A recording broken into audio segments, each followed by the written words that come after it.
Welcome to the Cove Podcast, your stop for PME on the go. Okay, good morning, ladies and gentlemen. Welcome back to the Cove Podcast. I'm your regular host, Captain Todd Lempar. On this episode, we're going to stick with Timor, an extension of the Swanborn to Dili episode where MAJ Guy Warnock came in and spoke about his infill into Timor as part of INTERFET. But I suppose if we're going to talk about another large element that deployed into Timor, we must go back to World War II. And I think the topic of this episode is World War II in Timor.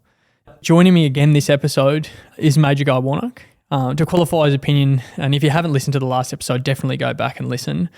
But he's just returned from years in the Defence Cooperation Program, or DCP, in Timor-Leste. He was living and breathing Timor in Dili. He also deployed into Timor and on INTERFET as a Special Air Service Regiment operator. Sir, welcome. Thanks for having me back. Perfect. I suppose what we should do before we go into the elements that deployed there, we've gone through in the past episodes, especially with Colonel Young, we've gone through the Japanese thrust, we've gone through Invasion Rabaul, we've talked a little bit about Sparrow Force and Airborne, but like I said in the last episode, we've sort of quarantined that for you as the specialists on Timor. So I suppose what we should do, and in your last episode you did talk about the Dutch and the Portuguese and divide between the two and where the border lie and who was what, Indonesians and the like. What sort of, just before we start, and before any Australian forces go into Timor, what does Timor look like for way of a ground brief? Yeah, so it probably goes back a couple hundred years. The Indonesian archipelago as we know it today was a Dutch colony, but their competitors in the region, the 1500s, the mid-1500s, late 1500s, early 1600s, were the Portuguese. And after a series of sort of like, I suppose, skirmishes and establishment of religious sort of orders, trading merchants, military outposts and so on, they settled on, by about 1916, on dividing the island of Timor into two. So East Timor was the Portuguese side and West Timor was the Dutch side, and the rest of Indonesia as we know it today. And with that came all of the different, I suppose, arrangements of, like religion and trading and so on. And the Portuguese having other colonies in the region, Macau in China, near Hong Kong, effectively, and then Goa in India. And with that came all of their administration. And, of course, the Dutch and the Portuguese were completely different colonial masters, especially when you compare them with the British and the French and a few others. So had a completely different way of the way that they used their colony, which is what they did. They used it. They used the colony. They used the people. They used the resources, things like sandalwood. They mined tin. They took rubber. Well, they grew rubber as a which doesn't really exist in Timor now, other than in wild in the jungle, because these were important commodities, and then sent them back usually to their colonial, back to Europe to be used.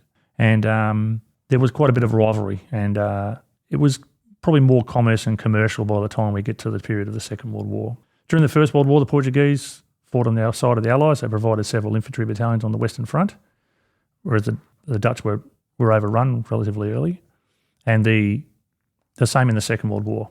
Think about the time, around the time we're set now. It's 1940, 1941, that sort of period. The Dutch have been overrun by the Germans. The French have lost their hold on their own homeland, and they've got their colonies in Indochina, Laos, Vietnam and Cambodia. And the Portuguese are neutral. That's probably the biggest point of this, is the Portuguese stayed out of it. They had, though, a long-standing, one of the longest, in fact, it probably is the longest military cooperation, military treaty between Britain and Portugal that says if England is attacked, Portugal will come to their defence and vice versa. Of course, England has been attacked but not invaded.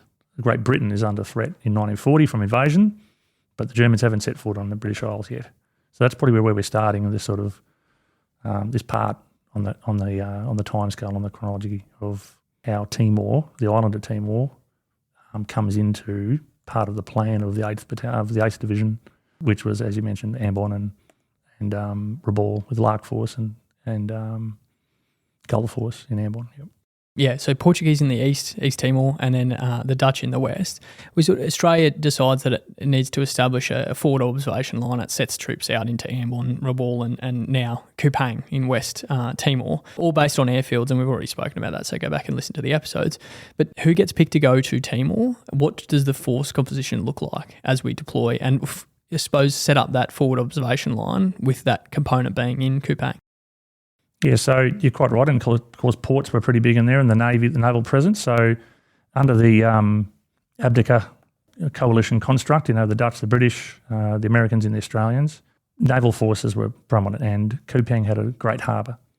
But also on the other side of the island, in neutral Portuguese territory in East Timor, Portuguese-East Timor, was another airfield and another harbour. It wasn't particularly good. Neither of them were particularly good. But there they were in neutral territory, and it was almost like, well, what's going to happen to them? They're neutral, but what if someone was to occupy, use them, or whatever? There would be a great advantage. That's quite a few hundred kilometres closer to Darwin. It is today the shortest international air route in Australia, Darwin to Dili, shorter than Cairns to Port Moresby. So when we talk about the geography and how big the island is and where it's positioned, it's strategic. It's at the end of that sort of archipelago before the start of Papua New Guinea as we know it today. So the issue is that we've got the Dutch. The Dutch are on board. The British are on board. The Dutch are a government in exile, effectively. Their homeland is occupied. The British are under great pressure. Malaya has been invaded, or soon will be invaded, I should say. But, the British are preparing Malaya and have for decades, or for a decade at least, and Singapore, their island fortress. But it's kind of gone like Singapore is the island fortress. The main effort has to be back in Europe. This is in the 1930s, with Germany right on the brink of, invading. We know what's going on. Hitler's and the rise of fascism across the board. So Singapore kind of gets forgotten about. It's that backwater. It's like, we'll deal with that when it's needed. But of course, once the war starts in 1940, you can imagine all these resources and all the best troops and all the best sort of staff officers and so on are drawn into fighting in North Africa and places like Greece and Crete and France. So the same for Australian troops, aren't they? So all the Australian troops that Robert Menzies, the Prime Minister at the time, fronts up, the 6th Division, the 7th Division, end up in places like Greece, Lebanon, Syria, Tobruk, Bardia, Derna, all those sort of places, famous battle honours. But the interesting thing is that in those 10 years before the Second World War, everyone had been talking about the rise of Japan and their designs on, and Camberley Staff College had done all these studies. At the end of their staff college, they'd made a report on where they think things would happen, and they said Singapore will be a target of the Japanese. They'll use Malaya to advance, and they won't attack using naval forces. They'll use air power, and all these things were laid out. But it just seemed that no one, especially Winston Churchill, didn't really get the memo. So they're all thinking everything's quite right. All the right people are thinking about the right things, but no one was really doing anything about it. And it turns out that actually they didn't do anything in Malaya. They didn't actually. All those defences they talked about, this barrier 15 kilometres outside artillery range, north of Singapore and the Malaya, all these trenches have been surveyed, bunkers, artillery enclosures and abutments and ammunition, everything dispersed, had been planned and some cases paid for, but the work hadn't been done. By 1939, nothing had been done. So, and they weren't going to redirect resources. Britain thought they were on the verge of being occupied and lost. And they started to export some of this sort of knowledge, things like aircraft technology and the concept and theory of the commando.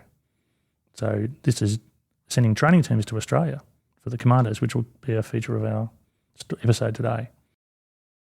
That assault down and the Japanese thrust into Timor. But how do we get so 2nd 40th Battalion from Tasmania gets chosen from the 23rd Brigade to move into Kupang. They're joined by another company, and they move up through Darwin, I presume, as was the case. That slog, because we just did the bombing of Darwin episode, and I think this is the next in the series of, the order of battle, I suppose, is that Darwin struck and then subsequently Timor. But do they move in early, like it was the case in Rabaul? Obviously, we could move in early, whether we did enough preparations or not. That was obviously not the case, and we talked about that in the episode. Could we move in early into Timor? And so when do we move in?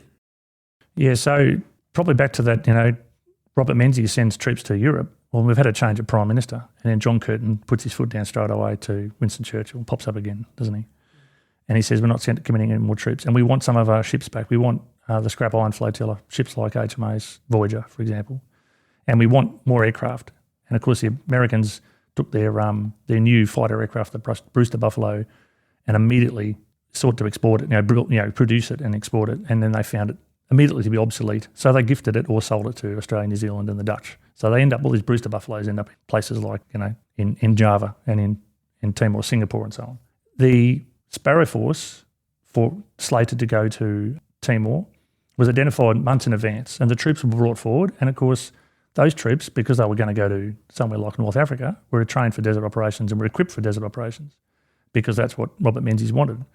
But all of a sudden they're now in Darwin with with desert equipment, shorts and long pants and so on, not jungle greens, but sort of like khaki. But they couldn't move into position because the fear was if Australian troops moved into Dutch territory, even though they were an ally, that this would be like mobilisation. It would show the Japanese that they had intent and it might give them justification to be able to attack. So in the case of Rabaul, it was an Australian protectorate, it was Australian territory that the Australians had taken over after the Treaty of Versailles in the First World War. It was a German territory, became Australian territory. So that was easy. March 1941, they move in. But in December 1941, Australian troops are still in Australia and they hadn't moved forward. And it was, of course, the attack on Pearl Harbour that gave the impetus. The attack on Malaya at the same time as the attack on Pearl Harbour. So with a time difference, it looks like that Malaya was attacked on the 8th of December, but in fact it was attacked probably 45 minutes before Pearl Harbour, and the Philippines as well. So the Japanese actually simultaneously attacked in a whole range of areas. We often talk about Pearl Harbour as being when the war started, but there was the first Australians who were dead within hours of the attack in Malaya. The first Hodgson air crew had managed to succeed in sinking a Japanese landing transport, but in the process were shot down and killed. So it is on. It's on for young and old, and almost immediately the soldiers, the 2nd 40th, the Tasmanians, who had moved up into the Northern Territory, were then moved to Darwin, put on transport ships and sent to Kupang, along with the 2nd Independent Company. So we can probably talk about the Independent Company as a concept, or the commandos as we probably know it, and there's some confusion when we hear 2nd Independent Company, 2nd Commando Company or Commando Squadron. Essentially the same, some name changes across the course of the war, but effectively the same force structure and how they were sort of laid out on the ground and their rank structure and so on. And I think that's important because in the past, on the episodes, we've only really spoken about conventional forces in the 3 battalions of the 23rd Brigade that went to each of the locations. But I suppose the idea of this episode is we shift tack somewhat to East Timor and that Independent Commando Company. I suppose, what were they preparing for? What was their mission going in? And did it unfold as we'll get to that point in a minute, but the question is, what did they actually do in East Timor? Yeah, so to go back to how the companies were formed, that small British sort of like training team arrives in Australia, and they brought all other technology, like all sort of things that the commandos would need, new equipment, plans for things like aircraft and Sten guns and so on, so that when Britain fell, which was the risk or the threat, that Australia and New Zealand and Canada and those sort of places would be able to sort of build up their industries, produce equipment and arms, but also tactics and techniques, procedures. So they took the commando concept and they developed a training package and they recruited. So this is probably the key point, is that when you look at the whole of the story of Sparrow Force, and many people, when they think of Sparrow Force, they think of the commandos, they think of a second, when in reality it was that infantry battalion with this attached independent company, and the same for Rabaul. Rabaul had an independent company attached to it. It was all the first independent company, which was never called the second first. It was always the first independent company because it ceased to exist. It was destroyed after Rabaul, so they never had a chance to be able to rename the second first independent company, or second first commando. So the second independent company, initially 4 were raised in Foster in Victoria, or Wilson's Promontory near Foster. The 5th Infantry Training Centre, a code name. They say they selected it in Wilson's Promontory because from between Foster and the actual training area at Tidal River on Wilson's Promontory, it was considered too far for a soldier to break camp and make their way down the road to a pub. So it was suitably far enough that if they decided to go AWOL or not make their way back to campers, it was just too far. Literally, it was like 40 miles through, what is still a pretty challenging place to walk. Certainly to drive is a lot nicer. And they established this commando training centre, and you can imagine they went down to the beach, freezing cold winter, looked around, the British trainers, the British instructors, and looked out and they said, freezing cold ocean, Mount Oberon, we can run up here in the morning, the last section down swims out 1 mile or whatever. Yeah. Really, really dense bush, very, very challenging for things like navigation and all the sort of bugs and scratches and so on that you can expect from a good training area. That's how we select our training areas in Australia, isn't it? Take land that's marginal and we occupy it. Yeah. So they trained in, firstly they recruited the right people. They just sent out these posters that said, tough men wanted for special missions, apply at the oily room, must be, single, independent thinking and able to sort of shoot a kangaroo and butcher a bloody cow and all sort of stuff. So, and they did. They attracted all these sort of like, that sounds interesting. Sounds better than sitting around here at Puckapunyal or Seymour or whatever the troops were at the time. So, and then they put them through, I suppose, a mini selection. They picked the right people and then sent them off to the number 5 Infantry Training Centre and infantry training school. Meanwhile, they skimmed off the best of the officers and sent them off to be trained. So in the case of, say, the 2nd Independent Company, they were mainly recruited from WA. And when they got their officers, they were a mix of officers, but quite a few of them were Victorians. It's just the way it worked out. So number 1 Independent Company was mainly from New South Wales, and so on. And they also trained, so initially they trained 4 and they trained another 4 after that, and also 2 Kiwi companies as well. And they put them through this rigorous training, a lot of physical fitness, as you imagine. And they were trained in things like the Tommy gun, hand grenades, Bren gun, and signals communication, semaphore, Morse code, and demolitions. And their makeup was different too. So I remember reading about the commandos when I was a young soldier, and they talk about sections. The section commander, lieutenant such and such. And you go, what was a section commander, lieutenant? That's because the force makeup was different. The independent companies were about 250 to 280, not 100 or so. And they were led by a major, but the platoon commanders were captains and the section commanders were lieutenants. And then each of the platoons had 4 sections, so they were a big organisation. And they had independent engineers, signals, so everything was, as the name suggests, independent. They had their own doctor, and they could operate independently. They had their own independent chain of command. So they could report back to, say, back to Sparrow Force headquarters, Brigadier Veal on Kupang. They could report back to the 2nd 40th, and their signallers could do all that stuff. Unlike, say, the individual companies, A, B, and C, and D of the 2nd 40th, who relied on the battalion for their transport. They relied on the battalion for signal support up and down the chain of command for their higher command link and so on. So, and then it was about the training. They always were sort of like a stay-behind force, or one that could go a little bit further, a little bit deeper, last a little bit longer, and would live off the land, could find their own food, and were robust, they could sleep on the ground. That was all. They weren't sort of pen pushers or like the rest of the ALF. It just came from all parts of society. So that's how the unit was formed. It wasn't long after they'd finished their training that they formed. They got their officers, and almost all of them. In fact, there was only one combat veteran in the whole lot, and that was Dr. Dunkley. He was the First World War veteran. He was a digger in the 51st Battalion, and he became the unit doctor as a captain. And so he was the only one. All the rest were citizen soldiers, if anything. Some were not. Some were schoolmasters. Quite a few schoolmasters in there. And off they go, travelling up towards Darwin until they get to the end of the train line, and then they go by truck until they get close to Darwin, and then they get the news of the Japanese thrust of it, essentially, the attack on Malaya, Philippines, and of course, Pearl Harbour. So the conventional battalion that relies upon its RHQ and all the resources that come with the battalion as a whole goes to Kupang, which makes sense. Large, you talked about the port before, and then airfield and the like.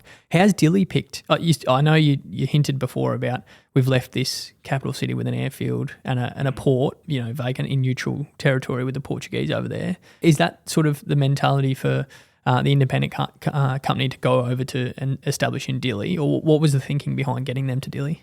So I think once they got there, the independent company weren't sure what to do. They talk in their diaries about they were told to dig in immediately. They weren't sure what to do. They felt they were being treated like grunts, but almost immediately there had already been those political sort of like things in the back going on directly between President Salazar of Portugal and Winston Churchill and the Australian government. And we also had an Australian consulate. The Australian consulate, David Ross, is in Dili, and he was reporting on the situation, saying, the Portuguese are likely to support the British. They lean towards us. They're worried about the Japanese. They didn't have any troops there, so that's probably the biggest one, is that everyone thought that Portuguese were able to defend their colony, but it turned out they literally had 50 soldiers or so, trained soldiers, and the rest were like just militiamen who just turned up in native dress with swords and bows and arrows, some mounted on horses. So the fear is they wouldn't be able to defend their own colony against the Japanese. And of course, the Japanese knew this. The Japanese knew all about it because they'd had people in Dili working in some civilian businesses, some of them army officers, and in the subsequent invasion of Dili, platoon commanders had actually been in Dili as working undercover, essentially. So when it comes to the way they break up their force, the Japanese, for this, spoiler alert, there's going to be an invasion, they actually allocate the right amount of force to Portuguese-Timor because they decide to do it. But the Japanese will argue, or some scholars argue, that the only reason the Japanese invaded neutral Portuguese territory was because the Australians went there first with the Dutch. So they say things like, well, they didn't invade Macau. The thing is that the Japanese had invaded Chinese territory around Macau. They had no reason to invade Macau. There was no tactical advantage of it. It was just a little island of Portuguese neutrality. So why would you do that? But Timor was different. They wanted that airfield and the harbour, which they weren't sure about. It turns out that when the Japanese did land in Timor, they land on a really good harbour because they knew about it already. They knew it all. But the problem the Australians had and the British was we are breaching Portuguese neutrality. So messages went backwards and forwards. if something was to happen, of course, we want the support of the British, including the Australians. But what the Portuguese didn't want is they didn't want to be seen to be a walkover, and they didn't want for the world, or, for diplomatically, they didn't want to be seen to agreeing to what the British want.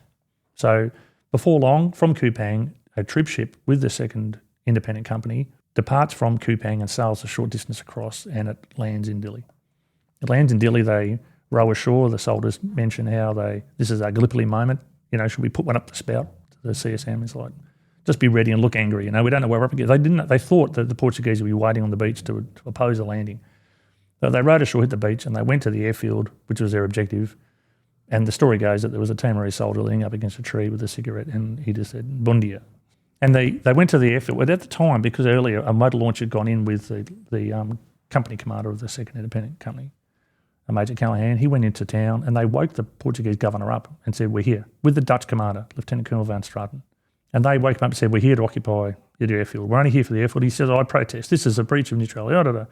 I've got to send cables." So he'd send cables backwards and forwards, and then they got on a motor vehicle and they drove to the airfield, and they got there at the same time as the Australian troops that patrolled through the jungle. And there's the airfield, and they find this airfield which is barely able to support any aircraft, hopeless. With coconut trees growing at the ends of the threshold, so any aircraft taking off would crash into them, and other aircraft having to clip the trees to land. It was only 660 yards in each direction and across, and two airfields, two of the branches sort of took off out to sea. So and the harbour was kind of underwhelming as well. The big harbour was T-Bar, which is to this day a really good deep water port about 7 kilometres further around to the east of Dili. So, but there they were. They said, "We're here only for one purpose, and that is to keep the airfield and the harbour from being used by the Japanese. That once you can tell us that you're able to protect your own colony, we will leave." So the Portuguese government in Lisbon said, "Give every support within reason to the Dutch and Australians." The Dutch actually was slightly more. There were about 250 Dutchmen. There was about 230 Australians at the time. And more commandos would come over in the next couple of weeks. The signal platoon, for example, was still in Kupang. But it was about 50-50. And of course, the Australians weren't so bad, but the Dutch were the colonial rivals, remember? So that was quite an insult. Having the Dutch there was actually quite grating to the Portuguese. So the Australians go about preparing, and the Dutch go preparing Dili to I suppose deter, but maybe delay. But they weren't going to defend that area, not with 500 troops. And this is the 17th of December 1941. We're only 10 days after the Pearl Harbour and the invasion of Malaya. So, and the same with Ambon. So as soon as that occurred, Gull Force departs and goes to Ambon with a similar sort of makeup, a similar battalion, with Air Force and Navy support. But we'll find out what happens to them later. They get tasked with securing the airfield until such time as the Portuguese can defend it themselves. But basically, I suppose, how does that independent company go about defending the airfield, and what are they doing? When we talked about Rabaul, we're saying obstructionists, commanders were obstructionists with contingency planning or caching and stuff. What's the independent company doing once they arrive at the airfield? So the command structure is that Lieutenant Colonel Van Straten is in charge. So he's got his Dutch troops with some, Javanese troops. So, like a lot of the British, in Singapore and all these other, and India and so on, British officers as well, same. Dutch have got Dutch white officers and NCOs. They had some machine gun sections. They mounted Vickers on like little carts, and they had these two artillery pieces. And then they had their own headquarters, and then their native infantry and their white officers. They were in command of the Australian Independent Company.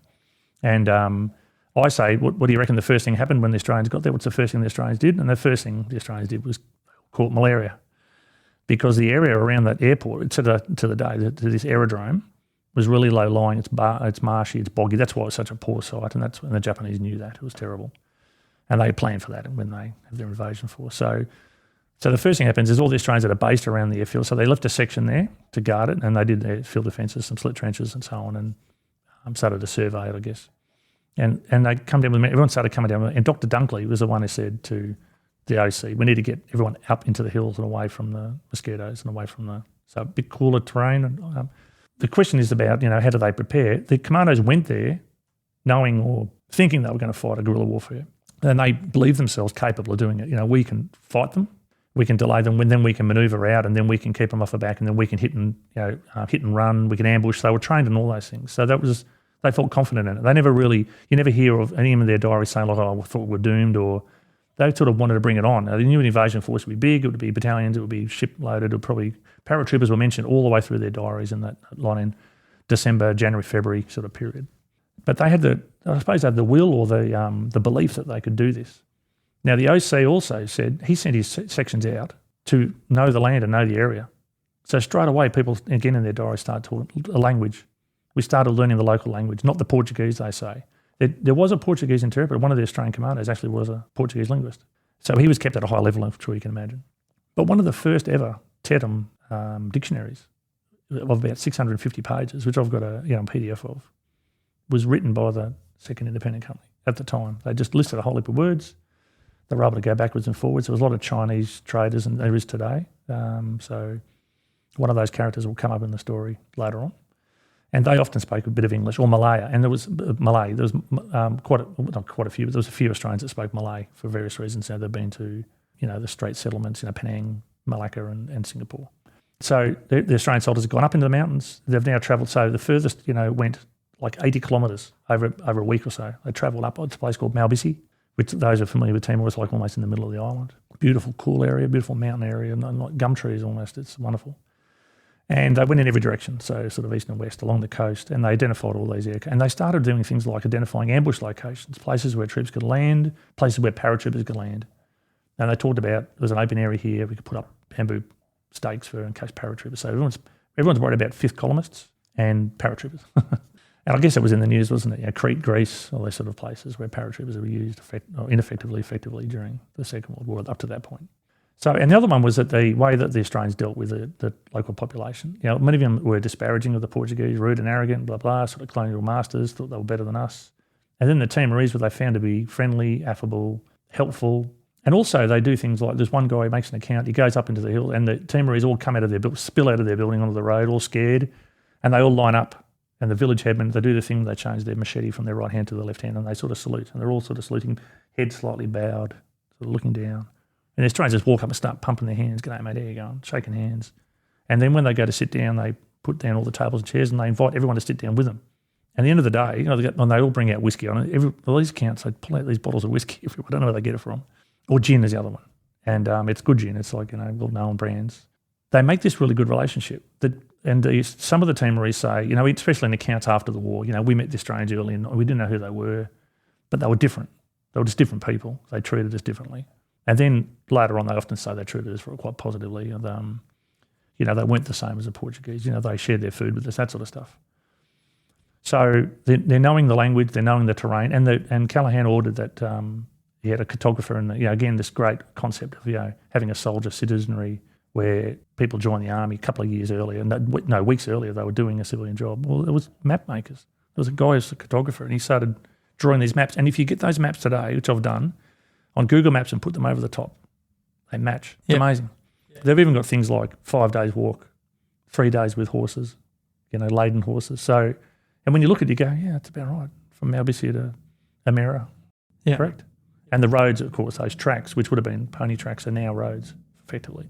So the commandos, for the most part, and the Dutch, pretty much stayed in. Their remit was to defend. They couldn't wait to get out of it. Van Straten used to say, as soon as the Portuguese arrived, because this is what the agreement was, troops from Mozambique, the Portuguese colony of Mozambique, would get on troop ships and make their way to Dili. And once they're there, that battalion would take over the duties of protecting the airfield.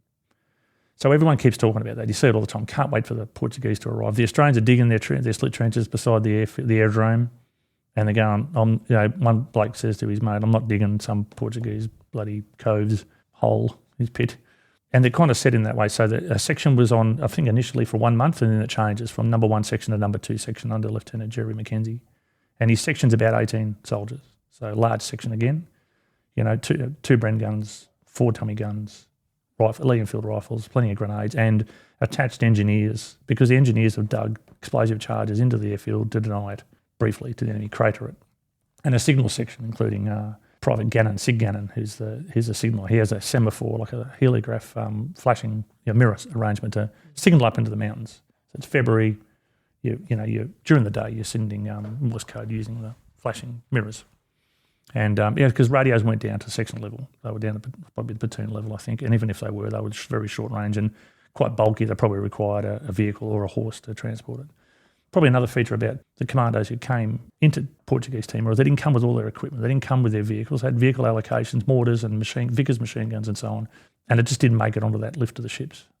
But, by about January 1942, the force was laid out. The signallers had arrived. So Second Independent Company was complete in Portuguese Timor, in Dili, effectively. And the Callaghan relocated his headquarters from Dili up into the mountains, up to a place called Remishio. And the platoon headquarters went up into the mountains and further east and west, as far as Hira, if you know that. Hira was used in INTERFET and the UN missions as a place for the vessels would come in and take. It's now a naval base. Timor is FEDTLE naval base, and it was deep water. And further across to sort of Likasar, these Australian patrols had gone out, and they knew the area, they knew the terrain, they knew the local chiefs and all that sort of stuff, and routes in and out, and those maps have been drawn. So they're pretty much set in place, and now we're just waiting for the Portuguese to arrive. No one can wait till everyone's... So they had a bit of a routine. They had one truck. The truck used to come down every day and pick up rations, drop off a section. The section would go and get a few beers and the roast chicken, Portuguese chicken, barbecue chicken, they'd say. And then the truck would return. If you wanted to get on the truck, you could, or you could go and have a swim, have a beer, and then walk your way back, like 11 kilometres or something back, up through the mountains to the base, sort of overlooking T-Bar Port. T-Bar is the current big deepwater port, which is relatively new container port.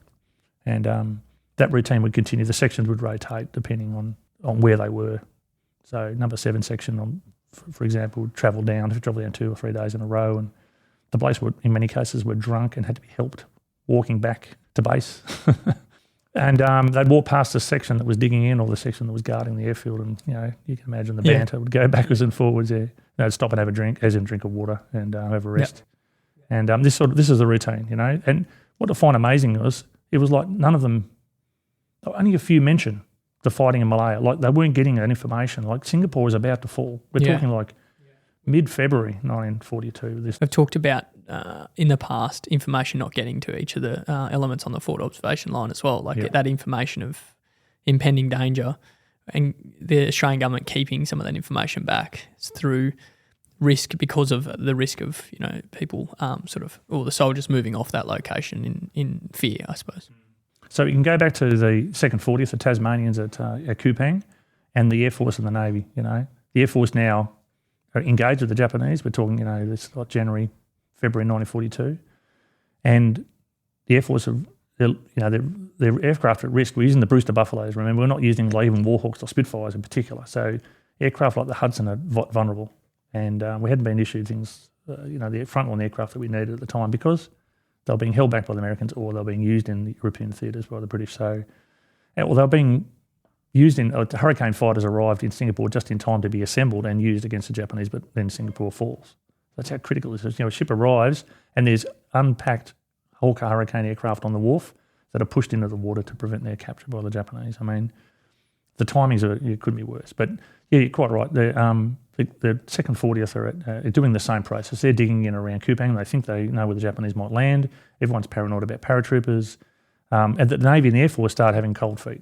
The ships can't be protected by that air power. It was clear that after all those research projects and Camberley War College said that the Japanese aircraft were quite good. They'd been captured in China in the late 1930s, and the Americans managed to smuggle some across broke them up and smuggled them across into Burma or India, I think, where they were analysed, and they said these are very good aircraft. And the memo just didn't get through to someone like Winston Churchill would just say the superiority of the British Navy, Fortress Singapore, and things made in Japan are really cheap and nasty.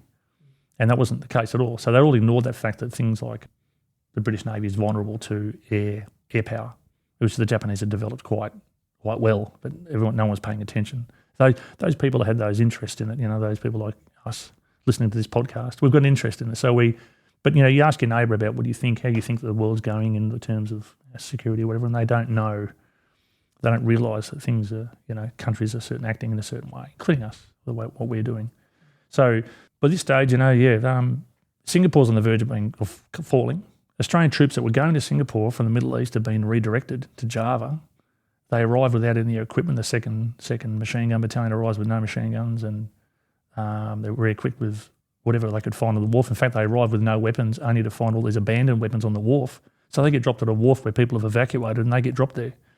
So they rearm themselves with all these abandoned weapons. I mean, it's just comical almost. And meanwhile, Singapore's about to fall, and we know Timor is about to, again, spoiler alert, Timor's about to cop it in the neck, and both east and west. So now the second 40th are kind of like a bit like a Rabaul. We haven't touched on anyone, but they're a bit like a Rabaul, where it's kind of been abandoned, or they feel they are. And they're dug in, they're sort of prepared as best they can, and we're at that period now. There's probably one little interlude, one little incident vignette is the Australians are digging in Dili in mid-January, and a Japanese aircraft flies over, and all of a sudden it just dives on the airfield and strafes the airfield. So the aerodrome, the Australians are digging in, or the probably number one section, I think it was. One of the sections, yeah. Yep. And the Japanese immediately claim, like through diplomatic channels, that the Japanese aircraft was peacefully flying over Dili, and it was shot at by the Australians. I think they named them as Australians. So they were forced to defend themselves. Right. Totally false, of course. I think one fella didn't even go like, what's that plane? It's like, crikey. So this, one of the diarists sort of says, he's sitting there probably like I would have done an ITs or someone I knew with an entrenching tool in the corner of the pit, so throwing a rocket. I don't want to give any tits to the advocate cadets. That's throwing stones at it to make so everyone thinks. Make it sounds like you're digging, yeah. And next second, he's longitude is like lying, long ways in his trench, looking up at an aircraft coming straight at him. So there's no protection from a attack at a beam, So he's thinking, I'm just lying in the open here. Yeah. And if anything, the trench will funnel the rounds straight into. Right.